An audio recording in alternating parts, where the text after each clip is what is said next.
choses qui doivent être faites par les établissements. Ainsi, pour investir aujourd'hui dans la jeunesse, il est indispensable de référencer l'enseignement. Et d'utiliser ces moyens pour créer des mécanismes gestionnaires qui ont le plus besoin. La justice sociale, ce n'est pas de permettre aux riches de choisir leur parcours de vie, tandis que les plus pauvres vont être subvenus. La justice sociale, répondre aux inégalités, doit apporter une attention particulière à celles qui sont issues du milieu socio-économique les plus défavorisés, et ce par des politiques volontaristes.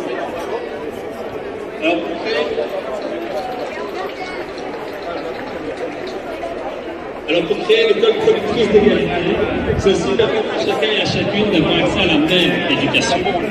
Aujourd'hui, le soutien qu'offre le mécanisme des bourses d'études ne suffit plus à rencontrer ce droit et son application pose problème. L'obtention du bénéfice de ces allocations, et on a des témoignages qui disent, c'est pour beaucoup un chemin de croix. Et même quand on obtient cette aide, elle reste insuffisante. Le besoin ici, c'est de mettre en place des politiques qui changent structurellement la manière dont on voit l'éducation, ce service public et la manière d'y accéder. Alors comment faire? On l'ignore encore trop souvent, mais la Belgique s'est engagée, via le pacte de New York, il y a 52 ans de ça, pour une mise en place progressive de la gratuité de l'enseignement supérieur. Alors si cet objectif est en phase avec une réduction des inégalités, le constat à poser est clair. On n'y est pas, loin de là. Nombreux sont les exemples qui montrent même que cet idéal s'éloigne. Mais il reste à porter cet objectif de gratuité. Nous sommes décidés ici tous ensemble à renverser la tendance pour permettre à chacun et chacune d'accéder à l'enseignement supérieur. Car ce n'est pas l'unique évidemment, mais c'est l'un des moyens de s'émanciper et de trouver une place égale dans la société. Ici encore, c'est un choix politique à réaliser. Qu'est-ce que votre ASBL met en place pour réduire, voire éliminer la pauvreté? Bonjour, je m'appelle Geneviève, je suis facilitatrice en réduction des inégalités au réseau wallon de lutte contre la pauvreté. Et dans ce cadre, j'aimerais savoir ce que vous faites dans vos structures comme action concrète pour réduire les inégalités et la pauvreté. Bonjour, je m'appelle Jason, je suis militant au réseau wallon de lutte contre la pauvreté. Ma question est, dans votre mouvement, quelles sont les pratiques que vous mettez en place pour réduire la pauvreté? Bonjour, je m'appelle Oriane, je suis militante au réseau wallon de lutte contre la pauvreté et j'avais juste une question à vous poser. C'était pour savoir concrètement ce que vous mettez en place dans votre structure pour lutter contre la pauvreté. Okay, maintenant, aujourd'hui, pourquoi est-ce que la FEF est présente à la journée mondiale de lutte contre la pauvreté? Parce que la pauvreté, c'est aussi l'affaire des étudiants, c'est l'affaire de tout le monde en réalité. Depuis un certain nombre d'années, on voit que le coût des études, qui a toujours été important en Fédération Wallonie-Bruxelles, entre 8 et 12 000 euros à l'année, mais aujourd'hui est quelque chose d'écrasant pour deux familles sur trois, puisqu'elles n'arrivent plus à le soutenir, à permettre à leurs enfants de faire des études supérieures. Du coup, ça pose les étudiants dans une situation de précarité, puisqu'ils doivent donc aller chercher d'autres sources de revenus, donc ça les pousse par exemple à jobber pour payer leurs études, ce qui met en danger leur réussite, ou alors aller au CPS. On a aujourd'hui 7 fois plus d'étudiants qui sont au CPS depuis les 15 dernières années. Alors face à cette situation qui est extrêmement alarmante, la FEF, avec le réseau wallon de lutte contre la pauvreté, bien demande que soit mise à l'agenda une réduction du coût des études et un financement d'enseignement supérieur, afin qu'on puisse de demain permettre à chacun et à chacune de faire des études et de pouvoir s'épanouir grâce à ça. Ça c'est une blague.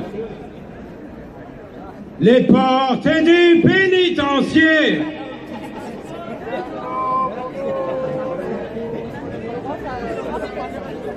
Alors, qui est-ce qui taxe les invalides? Qui taxe les invalides? Le problème du gouvernement belge, c'est qu'il taxe les invalides, les handicapés, la pauvreté. Je demande 3 minutes de silence. Une. Merci Dominique.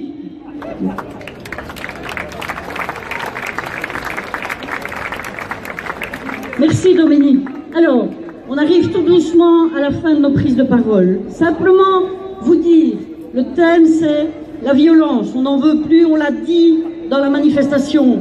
On a porté et amené des chaussures qui vont d'ailleurs être récupérées pour être distribuées, puisque dramatiquement les droits sont tellement décousus qu'il faut que des gens tendent la main pour avoir des chaussures. Mais on se battra pour que ça ne doive plus arriver.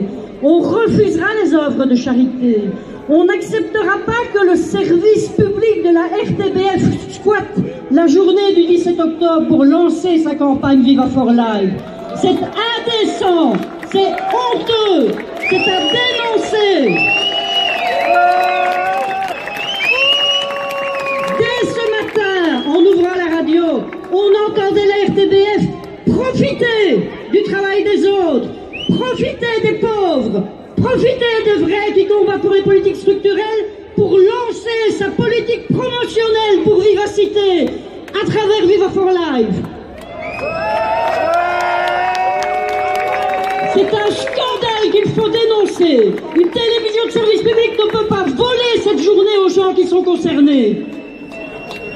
Et donc, sur ce coup de colère, qui est un vrai coup de colère, moi je ne sais pas vous, mais moi quand je l'ai entendu dans la radio ce matin, j'ai mis comme un coup de poing dans l'estomac. Je me suis dit, c'est pas vrai. Ils ne vont pas aller jusque-là. Ils n'ont pas osé faire ça. Eh bien si, ils l'ont fait. On se battra contre ça. C'est pour ça que aujourd'hui, vous voyez qu'il y a des associations qui se disent on est bien obligé de récolter de la nourriture aujourd'hui. On est bien obligé de récolter des chaussures aujourd'hui. Rendez-vous compte, on est bien obligé de récolter des serviettes hygiéniques et des tampax aujourd'hui. Tellement les gens sont mis dans la pauvreté. Mais c'est un scandale, une société qui habitue les gens à ça, mais qui n'habitue pas celui qui tend la main, qui habitue surtout l'ensemble de la population à croire que c'est normal. Il faut le dénoncer. Comme le réseau wallon de lutte contre la pauvreté, on est une association qui regroupe des associations qui travaillent avec des personnes en situation de pauvreté. On fait du travail de relais politique, donc c'est-à-dire qu'on essaye de porter la parole des personnes en situation de pauvreté au niveau politique pour que les lois soient moins appauvrissantes, que la parole soit entendue et que les lois soient faites en fonction et que les lois ne soient plus appauvrissantes, parce que l'appauvrissement est une violence qu'on peut éviter. Il suffit de mettre des politiques en place qui ne soient pas appauvrissantes. C'est tout à fait possible, que ce soit au niveau communal, au niveau régional ou au niveau fédéral. Les politiques ont les choses en main et peuvent mettre des politiques en place qui n'appauvrissent pas les gens, que ce soit au niveau du logement, que ce soit au niveau de la mobilité, que ce soit au niveau de l'accès à l'énergie, que ce soit au niveau de la scolarité, au niveau de la justice, à tous les niveaux, dans tous les secteurs, il y a moyen de réduire les inégalités. Et la réduction des inégalités finira par éradiquer la pauvreté. Voilà, vous avez rien dit. Donc aujourd'hui, le 17 octobre, qui est la journée mondiale de lutte contre la pauvreté, il se passe des choses partout en Belgique. Il y a des choses qui se passent en Flandre, il y a des choses qui se passent en Bruxelles, il y a des choses qui se passent en Wallonie. Ici à Namur, c'est une journée d'action avec des spectacles, des débats en matinée, une manifestation à midi. Et puis la foire de l'Agir ici l'après-midi, et on clôturera la journée par une parade aux lanternes dans le quartier de Baumel. Donc il faut tous venir nous rejoindre. C'est parfait. Et on est là chaque année, donc l'année prochaine, 2019, on vous donne rendez-vous le 17 octobre. On est nombreux l'année prochaine. Encore plus nombreux. Encore plus nombreux. Je vous remercie, je vous souhaite. Voilà, on est à Namur pour la journée mondiale de lutte contre la pauvreté. On sort d'une manifestation qui a rassemblé un bon 2000 personnes, énormément de jeunes, ça c'est rassurant, c'est encourageant, parce que ça veut dire que le combat contre la pauvreté transgresse les générations.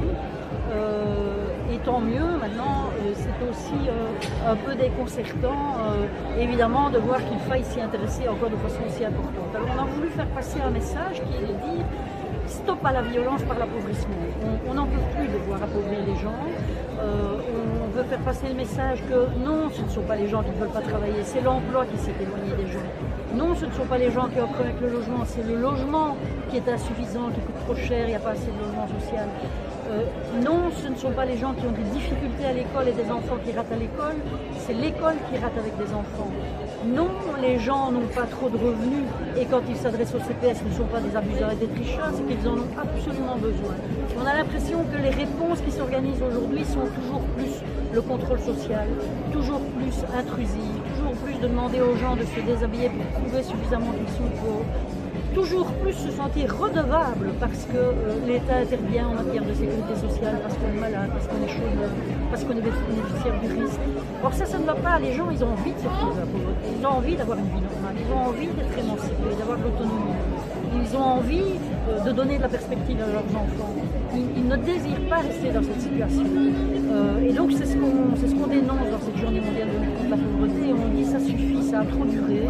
Il faut qu'à tous les niveaux de pouvoir, du niveau fédéral, régional, Fédération Wallonie-Bruxelles, commune, province, etc., on mette la réduction des inégalités à l'agenda. La réduction des inégalités, c'est pas aller appauvrir ceux qui ont ce qu'il faut et qui vivent bien.